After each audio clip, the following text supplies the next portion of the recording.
How's it going, everyone? Today I'm gonna be talking about one of the most questions that I get from my Toyota pickup. How much did you pay? How much did you pay? Or how much did you pay? So I figured I'd just tell you guys because you guys are always asking now. So as most of you guys know, my 93 Toyota pickup SR5 is pretty clean. It's pretty in mint condition for these trucks here. If you guys know anything about Toyota pickup, it's really hard to find one in these kind of conditions. A lot of them have been souped up already, modified for rig, rust bucket, or has rust here and there, stuff like that, as far as body panel, frames, and stuff like that. So I was very fortunate to be able to find this beautiful truck, and I'm still very blessed that the owners, we met each other. If you guys know the history behind this, I want to tell you guys a little bit of the history because you guys might not know. Earlier this year, I had a 4Runner. I went on a fishing trip. On my way back, I fell asleep and I crashed it. I rode it, I totaled it, I sold it. Early that spring, I bought a bike, a mountain bike. On my way to buy that mountain bike, when I got there, the owner also had this SR5 truck, which is now mine. I'm like, man, you got a nice truck, man. You ever think about selling it? Yeah, I want to sell it, blah, blah, blah. All right, whatever. So I bought the bike. Once I crashed the 4Runner, I'm like, man, I need a Toyota pickup truck. Let me go into Craigslist. Wait, there's a Toyota pickup truck for sale. Let me go find that guy. I contacted him back, but hey, yo, I crashed my car. I want to buy your truck. What do you want? Went to his place, test drove it, pay him what he offered. And that was the end of the story. Well, that was the beginning of the story. So that's how I ended up with the beautiful truck. It was never listed on Craigslist or anything like that. It was never listed to the public.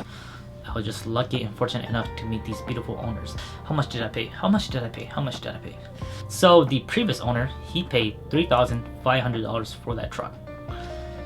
When I went to go look at it, he was like, I paid $3,500 for this truck. If you want it, give me $3,500. So that's it, $3,500. I initially offered him $3,000 when we were texting each other. I was like, hey man, I have a $3,000 budget. If you want to sell it, I'll be more than happy to take it off for you. Okay, come by, take a look, man. Went there, test drove it. Well, I paid $3,500 for it, so if you want it for $3,500, it's yours, man. $500 more, I can't say no to that. $3,500, pay him.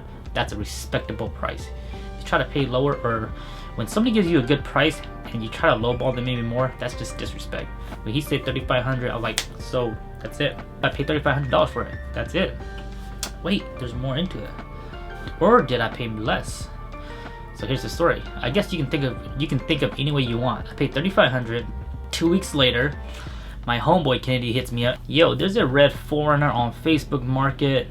They want $700 for it. You wanna go check it out? We go and check out this 4Runner. It's a rust bucket. It's a 22 RE, and this is what we found out. So we went to Mountain View, checked out this rust bucket, and apparently the positive cable was kind of has been cut off 2 inches, so it was very hard to put the battery on it. So I take up my spare battery, put a jumper on it, and kaboom, it starts. We offer him a price. I can do $200, man. All right, whatever. Boom. What? We bought that for $200. I bought it for $200. Super crazy, right? I get the battery fixed. It's still a rust bucket. It dries great because it's a rust bucket. It looks just like the one I rolled, right? Now here's the thing. I was like, man, should I keep this rust bucket or what should I do with it? Should I do an EGR delete? Ha, no. I decided to put zero money into it. I just got the battery cable fixed. And then I listed for sale for like $2,000, which is like way more than it should be. But then surprisingly, people came in and looked at it, try to lowball me, and then this guy messaged me, hey, I have a nice Chevy 25, Chevy 1500 if you want to trade. I was like, send me some photos. He sends me some photos. It was super clean, besides a few things. It has a great motor. And I'm like, well, if we do a trade, I'm gonna do a straight trade only. I'm not gonna put any cash on top of it. Yeah, man, straight trade. All I want is the engine. I go to this place, test drive his Chevy 350, Chevy 1500. Great truck. I'm like, all right, I'm taking it. So we do a straight trade. I get the Chevy 2500, the white one.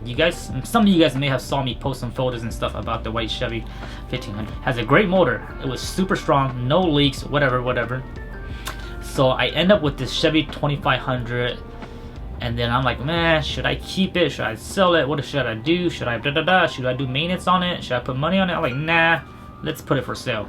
So originally the Chevy owner had it for $2,500 on Marketplace. until he wanted to trade me. So we do a trade. I'm like, all right, let me list it for 2,500 bucks. I list the Chevy for 2,500 bucks. A few low balls here and there. I give you this much. I give you 2,000. Give you 1,500. Hey, can I come look at it? Oh, I'm not gonna come look at it. Blah blah. And then next thing you know, this lady from outer state, she's coming to Alaska to work. I just need a truck that runs. All right, da da da. She comes and look at it. I'm like, yeah, it's a great truck. The battery's dead though. That's all you need. All you need is a new battery. You're more than welcome to test drive it with the nice battery that I have. She comes and test drive it with the battery that I have. She goes to AutoZone, buy a new battery, puts her new battery into the Chevy, test drives it, takes it back to AutoZone, had them do a check on the battery, alternator, and starter, making sure that it wasn't the alternator starter. She comes back, she says, all right, I'll buy it. She Facebook Market paid me 2,500 bucks. What? Kaboom! That's the end of that story. So I basically turned a 4Runner that I bought for 200 bucks into $2,500. So basically I profit $2,300. So $2,300 I basically made off of just switching money and cars around. So you can take that $2,300, deduct the $3,500, and I guess you can say that's how much I pay for my Toyota pickup truck. Hopefully this video has been informative, and I'll see you guys next time. Bye bye.